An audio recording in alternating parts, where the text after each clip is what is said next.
This is the PulseScan TDI Pro series. This is really a nice machine. Yes. This is a high power pulse, and a pulse induction is way different than what's called a VLF. Everything we've looked at to this point was VLF, which is very low frequency. It's a continuous wave type metal detector. Pulse detector will send a pulse and then it'll stop and it'll see if there's anything left. If there's a metal target left there, it will hold that charge. So it pulses and it stops. If there's nothing left, there's no metal there. If it pulses and there's something left there, there's a metal target. So that's where you get the term pulse induction. Pulsing and then looking, pulsing and then looking. And it's doing that thousands of times a second. So it's really almost like a continuous wave.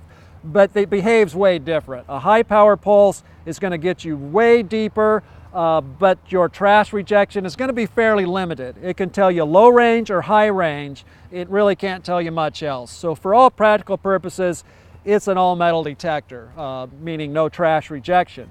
But it's very powerful. It's going to go way deep. I dug a time capsule with this size coil at about 4 feet, which is incredible depth for a coil this size. And there's coils all sizes for this one. The Pro is a little on the heavy side. These screws will come out and this will go to a hip mount, standard equipment. You've got a belt loop for it, so you can take that box and put it on your hip. It runs on a lithium-ion rechargeable battery. It'll run about 8 hours on a charge, so it's got a high power. It takes a lot more power to run a pulse than it does a regular detector. What kind of customer's looking for this?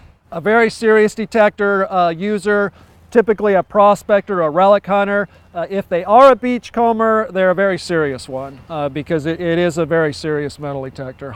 Very high performance, very much for the pro.